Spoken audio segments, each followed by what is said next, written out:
এত স্বচ্ছতার উদ্যোগ, কিন্তু আপনি ভরসা রাখছেন এই সরকারের ওপর? একদমই না, সেটা তো বলার অপেক্ষা রাখে না। স্বচ্ছ ফোল্ডার, স্বচ্ছ জলের বোতল, এমনকি স্বচ্ছ পেন। রবিবার নবম দশমে শিক্ষক নিয়োগ প্রক্রিয়ায় সব স্বচ্ছ জিনিসপত্র নিয়ে ঢোকার কড়া নির্দেশ জারি করেছিল এসএসসি। কিন্তু নিয়োগ প্রক্রিয়া কি আদৌ স্বচ্ছভাবে শেষ করা যাবে? 2016-র মতোই দুর্নীতির কালো ছায়া গ্রাস করবে না তো গোটা নিয়োগ প্রক্রিয়াকে? এদিন পরীক্ষা শুরুর আগে থেকে পরীক্ষা শেষ হওয়ার পরেও আশা আর আশঙ্কার দোলাচলে রইলেন প্রথমবার এসএসসির পরীক্ষায় বসা প্রার্থীরা। যেমন ইনি ভূগোলের শিক্ষিকা হওয়ার স্বপ্ন নিয়ে এবারই প্রথম এসএসসি নিয়োগ প্রক্রিয়ায় অংশ নিয়েছেন। যাদবপুর বিদ্যাপীঠে পরীক্ষা দিয়ে বেরিয়ে তার গলায় উঠে এলো আশঙ্কার কথা। গভর্নমেন্টের উপরে কোনো ভরসা নেই। দুর্নীতি সম্পর্কে তো নতুন করে কিছু বলার নেই, সবাই সবটা জানে। আমি একটা কথাই বলবো, মানে অ্যাটলিস্ট এইবারটা যেন একটু স্বচ্ছভাবে হয়, যোগ্যতা অনুযায়ী চাকরি পেলে সবাই সেটাই ভালো হয়। মানিকতলার বাসিন্দা কথামৃতা দত্ত এবারই প্রথম এসএসসির শিক্ষক নিয়োগ পরীক্ষায় বসলেন। তাঁর গলাতেও আশার আশঙ্কার সুর। বিশ্বাস তো নড়ে তো গেছেই সবারই, এবার দেখা যাক কি হয়।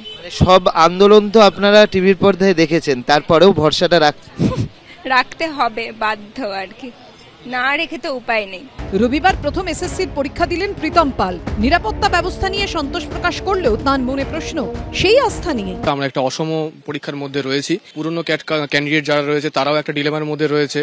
আর যেহেতু তারা আমাদের যারা ফ্রেশার্স আছে, তারা আমরা মনে করছি যে পুরনো ক্যান্ডিডেট 10 নম্বরে একটা অ্যাডভান্টেজ রয়েছে এবং অভিজ্ঞতাতেও তারা এগিয়ে রয়েছে। তো সেই জায়গা থেকে একটা মানে টলমল পরিস্থিতি লাগছে।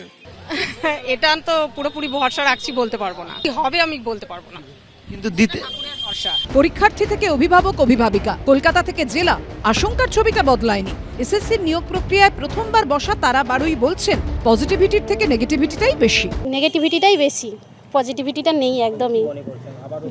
হ্যাঁ, আবারও হবে, এগুলো কন্টিনিউ চলতে থাকবে, সরকার না চেঞ্জ হলে চলতেই থাকবে, কিছু করার নেই। প্রশ্ন সহজ এসছে, মনে হচ্ছে যে প্রশ্ন পরীক্ষাটা যারা নিউ পরীক্ষা দিচ্ছে তাদের জন্য নয়, যারা চাকরি হারিয়েছে পরীক্ষাটা মনে হলো তাদের জন্যই নেওয়া। প্রশ্ন স্ট্যান্ডার্ড হয়নি। বেশিরভাগের মনে আশঙ্কার মেঘ যেমন রয়েছে, তেমন দিনের শেষে আশার আলো দেখতে পাচ্ছেন পরীক্ষার্থীদের একাংশ।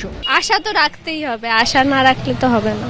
ভরসা সবই দিদির ওপর, দিদি যা করবেন সবই দিদির ওপর, দিদির হাত যদি মাথায় থাকে তাহলে হবে। আপাতত সবার নজর মেধা তালিকার দিকে। কৃষ্ণেন্দু অধিকারী, ঐশী মুখোপাধ্যায় ও সমীরণ পালের রিপোর্ট, এবিপি আনন্দ।